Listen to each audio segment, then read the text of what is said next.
मुरीद के इलाके टपियाला दोस्त मोहम्मद में अंधे कत्ल की वारदात की 15 कॉल पुलिस को मौसूल होती है और 3 दिन में ही पुलिस मुलज़म को गिरफ़्तार कर लेती है। और हैरानगी की बात यह है कि कातिल मकतूल का सगा छोटा भाई निकला, जिसने जायदाद की लालच में ये घिनौना खेल खेला। गिरफ्तार 302 मुकदमा भाई का मर्डर हुआ है। सगा भाई था जी, घर वालों के साथ अकड़ता था।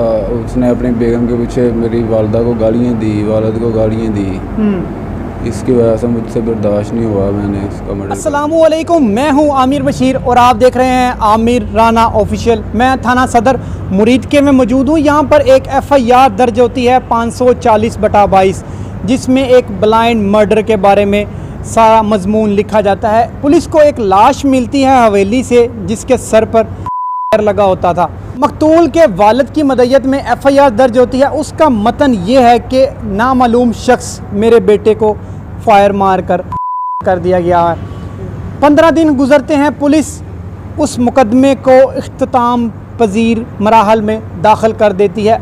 मुलज़म कौन था? आप हैरान हो जाएंगे मुलज़म जानकर। मुलज़म मकतूल का सगा छोटा भाई निकला। उसने अपने भाई को क्यों कत्ल करने की क्या वजह थी और इसके पीछे क्या मुहरकात थे? इन्वेस्टिगेशन मुकम्मल हो चुकी है, मुलज़म अरेस्ट है, हथकड़ियाँ उसे लगी हुई हैं। आए मुलज़म से जानते हैं कि उसने ये घिनौना खेल क्यों खेला अपने भाई को कत्ल करने के लिए। आए उस मुलज़म से बात करते हैं। क्या नाम है? सामा। ऊंची बात से बात करो। सामा। सामा किधर रहते हो? टपियाला दोस्त मोहम्मद। गिरफ्तार क्यों हुए हो? किस मुकदमे में पकड़ा गए हो? गिरफ्तार 302 मुकदमा भाई 302? जी। किसको कत्ल किया है? भाई का मर्डर हुआ है। सगा भाई था जी। क्या वजह थी? वजह मैं मेले पे गया हुआ था, तो वहाँ से आया हूँ, नशे की हालत में था। तो बस उससे मेरा झगड़ा था भाई से। किस चीज़ का झगड़ा था? यही सर जी, वो घर वालों के साथ अकड़ता था। उसने अपनी बेगम के पीछे मेरी वालदा को गालियाँ दी, वालिद को गालियाँ दी। इसकी वजह से मुझसे बर्दाश्त नहीं हुआ, मैंने इसका मर्डर कर दिया। सिर्फ इस बात पे तुम्हारे घर के और बड़े नहीं हैं? हैं बड़े। तो समझा नहीं सकते? तुम सबसे बड़े हो। नहीं। तो फिर तुमने क्यों ये इतना बड़ा स्टेप लिया? तुम्हारे साथ और कौन कौन था? कोई भी नहीं। अकेले ही थे? पिस्टल कहाँ से लेके आए हो? पिस्टल फयाज कंबो से लिया। दोस्त है वो?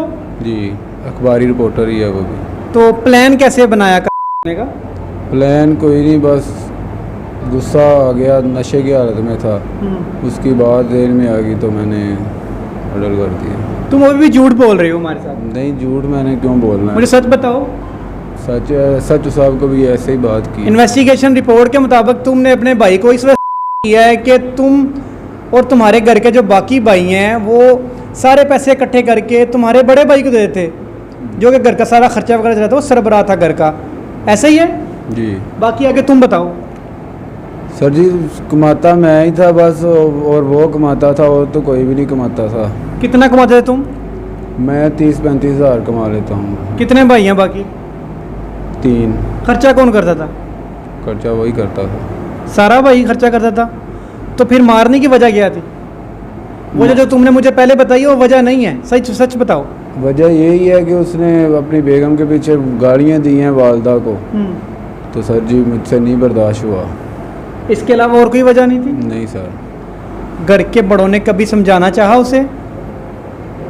घर के बड़ों की वो बात नहीं था मानता, जो वालदा को गालियाँ दे देता, और उससे बड़ा कौन हो सकता है? जो तुमने किया वो तुमने ठीक किया? नहीं। किसी घर की नहीं मानता था, किसी एक की तो मानता होगा, किसी बाहर वाले किसी बड़े को डाल लेना था उस बात के अंदर। या खुद तुमने सोचा कि मैं इसे मार दूंगा, इसका हल सिर्फ ये मर जाएगा, हमारी जान छूट जाएगी? नहीं भाई, मैं आपको बता रहा हूँ कि मैं नशे में था, वो ये बात मेरे जहन में आ गई, तो मुझसे फैर लग गया। और क्या? नशे में हालत में तुम्हें नज़र नहीं था आया कि ये मेरा सका भाई भी है? जी। पता था? बस उस वक़्त दिमाग पे गुस्सा आया हुआ था। मैं क्या? नशा कब से कर रहे हो? नशा बस उस मेले वाले दिन किया था, मैं नहीं करता। उससे पहले कभी नशा नहीं किया? नहीं। तो फिर मतलब तहैया तो तुम्हारा पहले था ना। जब भी इंसान का इरादा होता है कोई काम करने का, तभी वो उस काम को पूरा करता है ना। नहीं सर जी, इरादा वगैरह कोई ऐसी बात नहीं है, इरादा कोई इरादा उदा नहीं किया, बस गैर इरादी तौर पे ये काम कर दिया। जी। तो घर वाले आते हैं मिलने के लिए, जी आते हैं। तो तुम्हें डांटते भी हैं, तो कुछ कहते हैं कि नहीं कहते? सर जी डांटना उन्होंने क्या है, एक पहले चला गया और दूसरे को वो क्या डांट सकते हैं। वो पहले उन्होंने डांटा ढूंढा है, तफ्तीश करवाई है उन्होंने, बस अब वो क्या कर सकते हैं। घर वालों को बताया था कि मैं ये करने लगा हूँ? तुम अभी भी झूठ बोल रहे हो, तुम्हारे घर वालों को पता था? नहीं पता। पक्की बात है? पक्की बात है। पुलिस ने कैसे तुम्हें अरेस्ट किया? पुलिस ने मुझे अरेस्ट किया, पुलिस वाले उधर गए हैं। मैं दूसरे दिन कुल्लों वाले दिन बैठा हुआ था पूड़ी पे, तो पुलिस वालों ने कहा चलो हमारे साथ। मैं कहा चलो, मैं आ गया हूँ साथ। तो साथ आगे फिर पुलिस ने तुमसे क्या पूछा और तुमने किस तरह बताया? क्योंकि मुझे बताया गया है कि तुमने 3 से 4 दिन के बाद बताया है। जी। डर था पुलिस का कि तुम पुलिस में पकड़ भी लेगी? जी। तो जब डर था तो फिर ये हरकत क्यों की? सर जी वो डर था तो पुलिस के पास आ गया हूँ ना, खुद ही आ गए थे? उनके साथ आ गया हूँ खुद ही। वो रेड दोबारा करने ना वहाँ से भागा हूँ, ऐसा कोई मौका नहीं है भागने भूगने वाला। मैंने कोई चक्कर नहीं लगाया, भाग भी सकता था मैं, सारा कुछ कर सकता था, पर लेकिन नहीं, मैंने कहा गिरफ्तारी देना अच्छी बात है। भाई को किस तरह? भाई को सर जी वो अब मुझे क्या मालूम, नशे की हालत में था। मैंने दीवार तुम फलांग सकते हो नशे की हालत में, पिस्टल तुम चला सकते हो? दीवार है पास था जी। तुम्हें वो पता है कि तुमने चलानी, तुम्हें ये नहीं पता कि किस जगह पे चलानी है? बस सर जी गलती मुझे हो गई। बताओ कि कैसे भाई को मारा? मैं यही तो तुमसे पूछ रहा हूँ। सर करके मारे। कैसे मारा? सो रहा था वो, लेटा हुआ था या जाग रहा था? जाग रहा था। रात के वक्त था? जी। तो उसने मजामत नहीं की? नहीं, उसे पता ही नहीं चला मैं आया हूँ या नहीं। सामने से आए थे या पीछे से? पहले सामने से आया हूँ फिर पीछे से आया हूँ। उसे पता नहीं चला? नहीं। मतलब तुमने छुप के उसे फायर किया? जी छुप के क्या, मैं पीछे से गया हूँ। पहले मैं बैठा रहा हूँ घंटा डेढ़ उधर, उसकी बातें सुन रहा हूँ। क्या करता रहा वो? वैसे ही बैठा रहा हूँ, नशा किया हुआ था, दीवार के ऊपर बैठा रहा हूँ। तो ज़मीर से पूछ रहे थे मैं इसे मारूं या ना मारूं? जी। तो फिर क्या फ़ैसला किया कि मार दो? बस सर जी गलती हो गई, अब क्या कर सकते। अब ये ज़मीर झंझोड़ रहा है अंदर से कि मैंने जो हरकत की है वो ठीक की है कि नहीं? नहीं।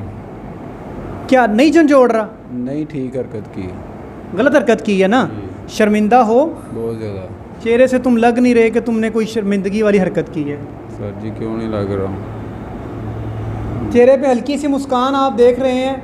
मुल्ज़म अरेस्ट हो गया है, इन्वेस्टिगेशन भी कंप्लीट हो गई है और अपना जुर्म भी मान रहा है कि मैंने ये हरकत क्यों की। इसे पता है कि इस एफआईआर का जो मदई है वो इसका बाप है और इसने आज या कल में छूट भी जाना है। पुलिस ने इसे अपनी एफर्ट के ज़रिए इसे ढूंढा, इन्वेस्टिगेशन मुकम्मल की और इसे एक्सपोज किया कि असल मुल्ज़म कौन था, क्योंकि ये ब्लाइंड मर्डर था। किसी को कुछ नहीं पता था कि ये कत्ल कैसे हुआ है। ये पुलिस वालों की अनथक मेहनत है कि कुछ ही वीक के अंदर इस मुल्ज़म को मंजर आम पर लेके आए और ये इंकशाफात इसके मुंह से करवाया कि कत्ल क्यों किया, किसके कहने पे किया और उस कत्ल करने के पीछे क्या मुहर्रकात थे। आए मिलते हैं इन्वेस्टिगेशन इंचार्ज एएसपी साहब हमारे साथ मौजूद हैं, उनसे भी बात करते हैं और उनकी पूरी टीम भी उनके साथ है जिन्होंने ये सारी मेहनत करने के बाद इस मुकदमे को इफ्ताही मराहल में दाखिल किया। आए उनसे बात करते हैं। बिस्मिल्लाहिर्रहमानिर्रहीम। ये 4 जुलाई को हमें सुबह 15 पे कॉल रिसीव हुई थी कि एक नामालूम शख्स ने ज़ीशान नामी शख्स को हवेली के अंदर दाखिल होकर फायर मार के कत्ल कर दिया है।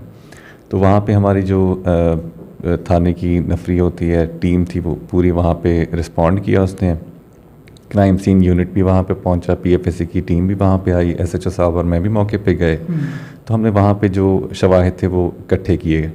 उसके बाद जो हमारी ह्यूमन इंटेलिजेंस टीम और टेक्निकल टीम है उन्होंने जो है उसी वक्त ही काम शुरू कर दिया अपना, और उन एविडेंसेस के बेसिस पे हमने जो क्लूज़ हैं वो कलेक्ट किए और मिनिमम टाइम में हमने जो है वो जो अक्यूज़ड था उसको अरेस्ट कर लिया। मेन क्वेश्चन है वो ये है कि सर इस किस्म के जो मुल्ज़मान है इसका इफ़ेक्ट पूरी सोसाइटी पे होता है, और सेकंड वन ये है कि इस एफआईआर के अंदर मुद्दई उसका वालिद है, आई थिंक सो।